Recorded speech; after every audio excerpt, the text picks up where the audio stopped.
সত্যি খুব সুন্দর হয়েছে আমসত্ত্বটা, দেখো রোদে দেওয়া হয়নি। আর মাঠ থেকে আমি শিখে নিলাম, তার সাথে তোমাদের সাথেও শেয়ার করলাম। নমস্কার বন্ধুরা, পিয়ালি লাইফস্টাইল উইথ ভিলেজ থেকে সকলকে স্বাগত জানাচ্ছি। আজকে মা এসেছে আর গাছ থেকে দেখো অনেক আম পড়েছে, তাই আমগুলো দেখে মা বলছে যে এই আমগুলো দিয়ে আমসত্ত্ব করবে। কিন্তু বাইরে দেখো সেরকম রোদ নেই, কিন্তু মেঘলা আকাশ, তাই আমসত্ত্ব করলে তো নষ্ট হয়ে যাবে। মা বলছে না, রোদে দেওয়া ছাড়াই কিন্তু আমসত্ত্বটা করা যাবে। তাহলে মা কীভাবে আমসত্ত্বটা করছে চলো দেখে নেওয়া যাক।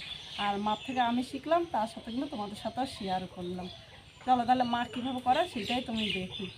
আর এই আমগুলো আমি মার কাছে দিয়ে দিলাম। তোমরাও দেখলে কিন্তু একবারে খুব সহজে করে নিতে পারবে, আর এইভাবে করলে কিন্তু আম সত্ত্বটা অনেক দিন ভালো থাকে। আমগুলি দেখো একদম গাছ পাকা আর নরম। এই আম দিয়ে আমসত্ত্ব করলে কিন্তু খুব সুন্দর হবে। এই আমগুলি এমনি খেতে ততটা ভালো লাগবে না, আর আমগুলি কিন্তু এমনি মিষ্টি, কিন্তু নরম আম আমার কাছে ততটা ভালো লাগে না। একটু ডাসা আম হলে খেতে কিন্তু ভালো লাগে, তাই মা বললো এটা দিয়ে আমসত্ত্ব করে দিই। আর আমসত্ত্ব করে দিলে কিন্তু সবাই খুব পছন্দ করবে। আর চারিপাশে পরিবেশটা তোমাদের একবার দেখাচ্ছে, দেখো আকাশে কিন্তু মেঘলা হয়ে আছে, রোদ নেই। আর মার বললাম যে রোদ ছাড়া যদি তুমি করো এইভাবে আমসত্ত্ব, তাহলে তো ভালো থাকবে না। তখন মা বলল না, রোদ ছাড়া আমসত্ত্বটা খুব সুন্দরভাবে করা যাবে, আর এভাবে করলে অনেক দিন ঘরে রাখতে পারবো। তার জন্য মাকে বললাম যে তুমি করো, তাহলে আমি দেখি। আর তার সাথে তোমাদের সাথেও শেয়ার করলাম।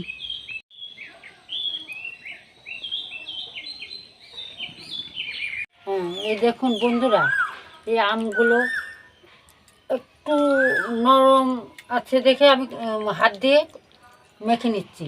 যদি একটু শক্ত থাকে তোমরা মিক্সারও করে নিতে পারো।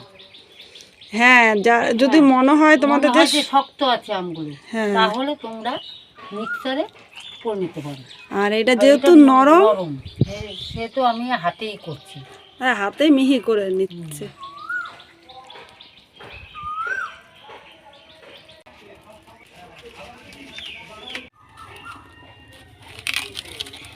হ্যাঁ, উনানে আমি কড়াইটা বসিয়ে দিলাম। এবার কড়াইতে আমি ঢেলে দিলাম। এবার একটু সময় ধরে জাল দিতে হবে, দেখো এরকম জাল দিতে দিতে আমটা কিন্তু নরম হয়ে যাবে, আর অনেকটা টানিয়ে নিতে হবে। আর এইভাবে জাল দিতে দিতে প্রথমে কিন্তু আমের থেকে অনেকটা জল ছাড়বে। আর এখন কিন্তু উনানে একটু জালটা জোরেই দিতে হবে, কারণ আস্তে দিলে অনেক টাইম লাগবে এই আমটা শুকাতে।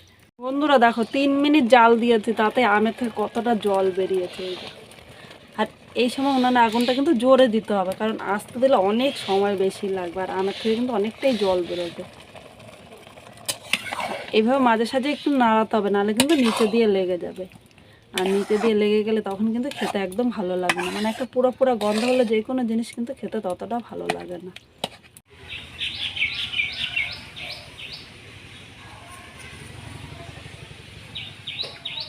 মা চলে গেল, এখন আবার আমি বসেছি, কারণ দেখো আমটা কিন্তু নাড়া না দিলে নিচে দিয়ে লেগে যাবে।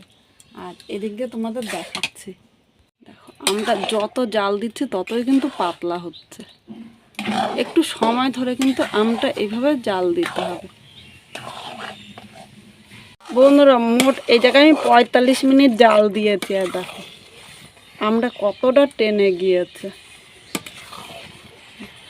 এইভাবে টানিয়ে নিলে কিন্তু রোদে দিতে হবে না, রোদে দেওয়া ঝামেলা ছাড়াই এই আমটা কিন্তু খুব সহজে আমসত্ত্ব করে নেওয়া যাবে।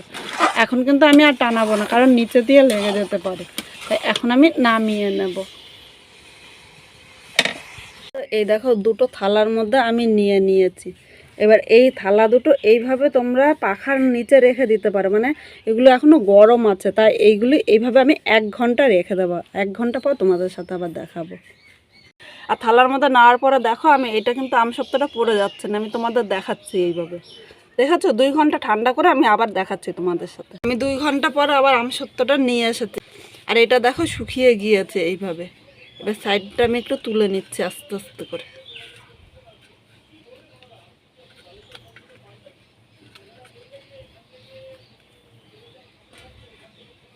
কত সুন্দর উঠেছে দেখো। আর এই পাশটা দেখাচ্ছি আমি তোমাদের, এই পাশটা দেখো কি সুন্দর হয়েছে। এবার এই আমসত্ত্বটা আমি কেটে নিচ্ছি।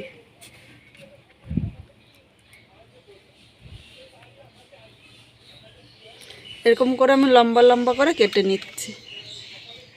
এই আমসত্ত্বটা আমি কেটে নিয়েছি, এবার আমি এইভাবে গোল করে নিচ্ছি।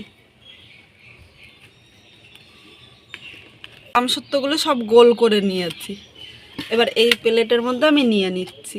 বন্ধুরা, মা আজকে খুব সাধারণভাবে করলো, যে এইভাবে করে যে সারা বছর সংরক্ষণ করা যায়, আর এটা খেতে কিন্তু একদম দোকানের মতো হয়েছে। অবশ্য তোমরা বাড়িতে একবার ট্রাই করো।